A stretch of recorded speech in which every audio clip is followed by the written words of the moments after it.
دویم شیز چې کوم دی هغه اهم دی. دویم شیز چې هغې ته زه ستاسو توجه راولم، انسان په نن سبا دور کې دته هر سهولت مهیا دی. خوراکونه ښایسته میلاوي، لباس ښایسته میلاویږي، کورونه ښایسته میلاویږي، ګاډی ښایسته دی، ژوند ښایسته تېرېږي، د عزت نه ډک دی، د جهل کمی دی او علم ډېر دی، تعلیم ډېر دی، او بیا هم دا انسان خفه دی او دا چې کوم دی نو بې سوره دی، سکون دته نه دی حاصل. یو خبره ده او اهمه خبره هغه دا ده چې هغه ناشکري ده. انسان څه کوي؟ ناشکره ډېر دی. ولې؟ ته وګوره دې دور کې څومره د تعلیم دور دی او تعلیم یافته دور دی دې وخت کې، او ګوره خلک چې کوم دی او خیر هم دي، ډیجیټل هم دي، ښه چې کوم دی ماهرین هم دي، او د هغې نه پس بیا هم د خپل علم سره او د خپل تعلیم سره چې کوم دی الټا په ټینشن او غمجن او خفګان کې پراته دي. پخوا به هغه سهولت نه و، لباس به کمزور ضعیف کمزوری لباس به یو اختر او بل اختر له به خلکو چېرته کپړې وکړې، هغه به هم داسې خانانو خلکو کولې، غریبانانو خو به نه کولې. چې واړه به و که نه د وړوکي اختر هغه بیا ورله چې کوم دی نو څه کړې، بیا په دویمه ورځ به یې ترې ویستې ورله کې بیا ښودلې، او بیا به ورله په غټ اختر کې بیا راواغېستلې، بیا به یې ورغوستلې. دومره غربت.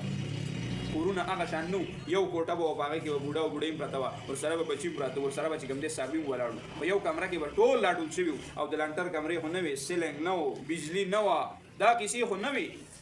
کچه کوټې به وي او هغه به چې کوم دی د پاسه نه په ډکو باندې، او کله به ترې شپې چې کوم دی وکړي مږې منډه کړه، منګک به پکې منډه کړه، د پاسه نه بیا ګندونه هم پرې وغورځول، هر څه به و. هلته به غوا ولاړه وه، هلته به چې کوم دی داسې، او په هغې کې به د شپې ورځ تېرولې، غربت او کمزوري وه، خو لیکن سکون او خوشحالي وه.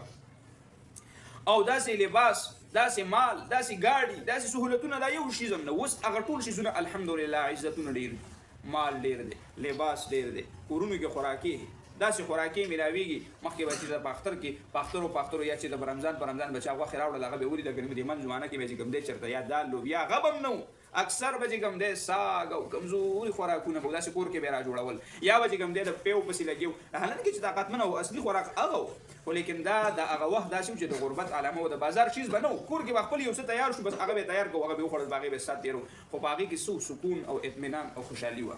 دا ولې وه؟ خلکو کې شکرګزاري وه. که د سړی روټۍ نه به پاسېدو که نه، او په شکور کې به ټوکوري وخوړل او د هغې نه پس به هم پاسېدو، نو ویل به الحمدلله ستا ډېر شکر دی الله دې لره. اوس خلکو سره هم هغه شان بهترین خوراکونه کور کې میلاویږي، نه نارینه شکر وباسي، نه زنانه شکر وباسي.